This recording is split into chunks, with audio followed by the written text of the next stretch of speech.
Hello प्यारी साथियों, स्वागत है आप सभी का आपके अपने यूट्यूब चैनल पर। मैं साथियों आप सभी का इस चैनल पर हार्दिक स्वागत करता हूं। तो साथियों क्लास 12 मैथ आपका हम कवर करा रहे थे 2027 बोर्ड एग्जाम यूपी बोर्ड के लिए। ठीक है साथियों, प्रश्नावली 1.1 एनसीईआरटी की है, चल रही थी आपकी पार्ट एनी लेक्चर नंबर 15 ये होने वाला है। आज की क्लास में क्वेश्चन नंबर 3 पर चर्चा करेंगे। देखिए यहाँ पर ये प्रश्न नंबर जो 3 होगा, यहाँ तक जो दो प्रश्न नंबर 2 था वहाँ तक पिछली क्लास में मैं करा चुका था मैं आपको। ठीक है, अगर आपने नहीं देखी है तो आप प्ले लिस्ट में जाकर के देख सकते हैं। ठीक है साथियों, इस चैनल की प्ले लिस्ट में जाएंगे आप सभी, आपको मिल जाएंगी पिछली क्लासेस जो जितनी भी हुई हैं इस चैप्टर की। ठीक है, प्रश्न नंबर 3 आज हम करने वाले हैं प्रश्नावली 1.1 का। ठीक है साथियों, स्वतंत्र समय संक्रामक की जांच, जो भी प्रश्न बोलेगा वो हम करेंगे। ठीक है, तो देखिए प्रश्न नंबर 3 क्या कह रहा है।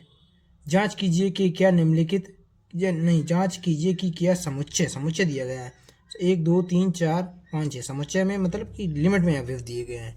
तो आपको अंदाजा लग ही गया होगा साथियों कि आप इस समुच्चय को, इस जो प्रश्न है ये वाला है, इसको आप रोस्टर रूप से कर सकते हैं, वैसे भी कर सकते हैं लेकिन रोस्टर रूप से थोड़ा ज़्यादा आसान पड़ेगा। ठीक है साथियों, इसलिए हम रोस्टर रूप से करने की कोशिश करेंगे इस प्रश्न को। ठीक है, मैं आर बराबर ए कोमा वी रिलेशन दिया गया है सच दैट बी बराबर ए प्लस 1, मतलब बी बराबर ए प्लस 1 का मतलब कि ए बराबर अगर 1 होगा तो बी बराबर कितना हो जाएगा, 2 हो जाएगा।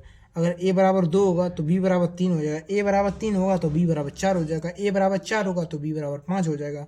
इस प्रकार से दिया गया है रिलेशन। ठीक है, द्वारा परिभाषित संबंध आर स्वतुल्य, सममित या संक्रामक है। इसकी जांच करा रहा है, तीनों की स्वतुल्य और सममित और संक्रामक तीनों की हमने जांच करा रहा है, तीनों स्वतुल्य सममित संक्रामक की साथियों। उस साथियों प्रश्न समझने से पहले अगर आप चैनल पर नए हैं तो चैनल को सब्सक्राइब कर वीडियो को लाइक जरूर करें। तो चलिए स्टार्ट करते हैं। इस प्रश्न का हल क्या होगा आखिर देखिए। तो यहाँ पर रिलेशन, पहले समुच्चय देखिए, समुच्चय क्या दिया गया था, कौन सा प्रश्न था, क्वेश्चन नंबर था 3। ठीक है साथियों, क्वेश्चन नंबर 3 था, प्रश्नावली 1.1 एनसीईआरटी की थी। ठीक है, रिलेशन क्या दिया गया, वो समुच्चय क्या दिया गया है। देखिए समुच्चय को ए से लिखते हैं। ठीक है, ए बराबर दिया गया है यहाँ पर, देखिए अब 1 2 3 4 5 6 6 अवयव दिए गए हैं तो लिख दिया मैंने 1 2 3 4 5 6 अवयव इस प्रकार से मैंने लिख लिए यहाँ पर देखिए। और इसमें रिलेशन क्या दिया गया है, रिलेशन देखिए आर बराबर a comma b such that b बराबर ए प्लस 1। तो यहाँ पर लिख देंगे आप सभी इस प्रकार से कि आर बराबर a comma b such that v बराबर ए प्लस 1। ठीक है, इस प्रकार से आप सभी लिख देंगे। तो इसमें हमें स्वतंत्र समय संक्रामक तीनों की जांच करनी है। पहले आप सभी देखिए यहाँ पर, पहले अंडे वाला कॉन्सेप्ट से देखिए, फिगर मतलब फिगर बनाकर अंडा वाला कॉन्सेप्ट वही वाला बोला जाता है, फिगर वाला। ठीक है, पहले फिगर बनाइए। ए में रिलेशन पढ़ना है आपको, ये तो मैं पिछली क्लास में आपको बता रखा है मैंने आपको। तो यहाँ पर 2 अंडे बनाइए इस प्रकार से, एक ये बना लिया मैंने रोस्टर रूप में। पहले तो अंडे बना कर देखिए, नहीं हो रहा तो फिर वैसे कीजिए। ठीक है, देखिए इसमें अवयव कितने हैं, एक ये ए से ए में रिलेशन है। ठीक है, इस अवयव को ए नाम दे दीजिए, इस अंडे को ए, इसको बी नाम दे दीजिए। ठीक है, इसमें अवयव कितने हैं, 1 2 3 4 5 6, इसमें भी अवयव वही होंगे 1 2 3 4 5 6। ठीक है, इस प्रकार से अब यहाँ पर रिलेशन में देखिए आप सभी, रिलेशन में क्या कह रहा है कि आर बराबर a comma v such that b बराबर ए प्लस 1, मतलब बी का मान जब 1 होगा, मतलब हम भी नहीं, ए का मान 1 होगा, एक इधर है, ये ए का मान 1 है तो बी बराबर कितना हो जाएगा, 1 प्लस का 1, दिमाग लगाइए, 1 प्लस का 1 हो जाएगा तो बी बराबर कितना होगा 2। एक जब ए बराबर 1 रखेंगे तो 2 से रिलेशन हो जाएगा। ठीक है, जब ए बराबर 2 रखेंगे तो बी का मान कितना हो जाएगा 3। इसी प्रकार से जब ए का मान 3 रखेंगे तो बी का मान कितना हो जाएगा 4। इसी प्रकार से ए का मान जब 4 रखेंगे तो बी का मान हो जाएगा 5। ठीक है, इसी प्रकार से ए का मान जब 5 रखेंगे तो बी का मान कितना हो जाएगा 6।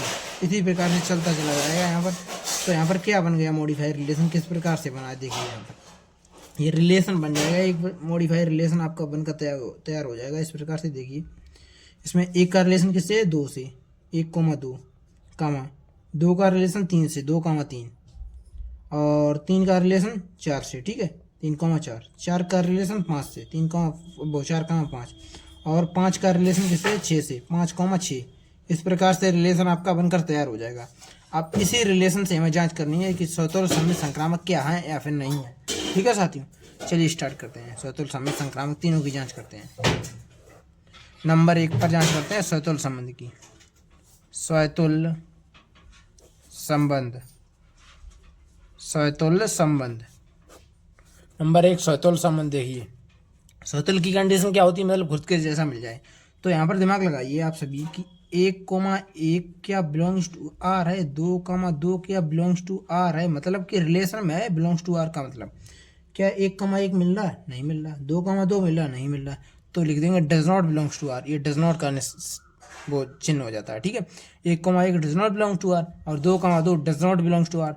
तो यहाँ पर जब रिलेशन में नहीं मिल रहा है तो लिख देंगे कि अतः आर एक स्वतुल्य संबंध नहीं है, स्वतुल्य, अतः आर एक स्वतुल्य संबंध नहीं है, नहीं है। इस प्रकार से आप सभी लिख देंगे।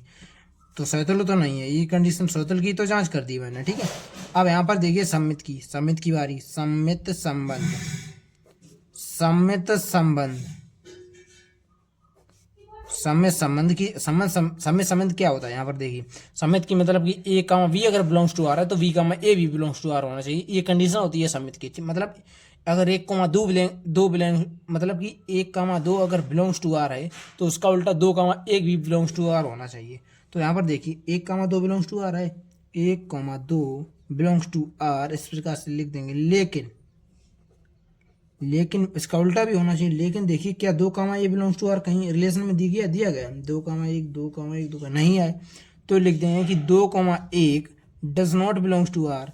तो इस प्रकार से अंत में लिख देंगे कि अतः आर एक सम्मित संबंध भी नहीं है, सम्मित, अतः आर एक सम्मित संबंध नहीं है। इस प्रकार से लिख देना है, ठीक है। और नंबर 3 पर जांच करनी है स्वतंत्र सम्मित संक्रामक की। संक्रामक संबंध, नंबर 3 पर जांच करनी है संक्रामक संबंध की, ठीक है। संक्रामक की कंडीशन क्या होती है, मतलब ए का अगर बी से रिलेशन है तो बी का सी से रिलेशन होगा, अगर है तो ए का जो है वो सी से भी होना चाहिए रिलेशन, ये कंडीशन होती है। तो यहाँ पर दिमाग लगाइए। तो यहाँ पर लिखिए 1,2 बिलोंग्स टू आर है, ठीक है, तथा 2 से स्टार्टिंग वाला मिल रहा कहीं, यहाँ देखिए 2,3 मिल रहा और कोई नहीं मिल रहा, तो 2,3 भी बिलोंग्स टू आर हो जाएगा। लेकिन दिमाग लगाइए, लेकिन देखिए यहाँ पर 2 से 2 को हटाइए, ए का रिलेशन मतलब सी से, ये ए मान ली हो गया, ये सी हो गया, मतलब एक का रिलेशन 3 से मिल रहा है रिलेशन में। देखिए यहाँ पर 1,3 कहीं लिखा है, नहीं है, तो लिख देंगे कि 1,3 does not belongs to R, मतलब रिलेशन में नहीं है। तो अंत में लिख देंगे कि अतः आर एक संक्रामक संबंध भी नहीं है, संक्रामक, अतः आर एक संक्रामक संबंध नहीं है, आर एक संक्रामक संबंध नहीं है, ठीक है। ना तो ये स्वतुल्य था साथियों, ना ही सम्मित था, ठीक है, ना ही संक्रामक था। तो मैंने तीनों की जांच कर रही थी। प्रश्न क्या बोल रहा था, प्रश्न यही कह रहा था, देखिए कि जांच कीजिए, ये समुच्चय दिया गया था, ये रिलेशन दिया गया था, स्वतुल्य सम्मित संक्रामक तीनों की हमसे जांच करवा रहा था। मैंने जांच कर दी है, ना तो ये स्वतुल्य है, ना ही सम्मित है, ना ही संक्रामक है। तो उम्मीद करता हूँ साथियों आज की क्लास आपको समझ में आई होगी। ये वाला प्रश्न नंबर 3 जो था प्रश्नावली 1.1 एनसीईआरटी का, आपको अच्छी तरीके से समझ में आ गया होगा। वहीं आपको अगर कहीं दिक्कत आई है इस प्रश्न को समझने में तो आप कमेंट बॉक्स में लिख सकते हैं, आपको क्या दिक्कत आई है, उसको परेशानी का जो भी आपको दिक्कत आई होगी अगली क्लास में आपको सोल्व करने का पूरा प्रयास करूंगा। तो मिलते हैं साथियों नेक्स्ट वीडियो में, तब तक के लिए नमस्कार, जय हिंद।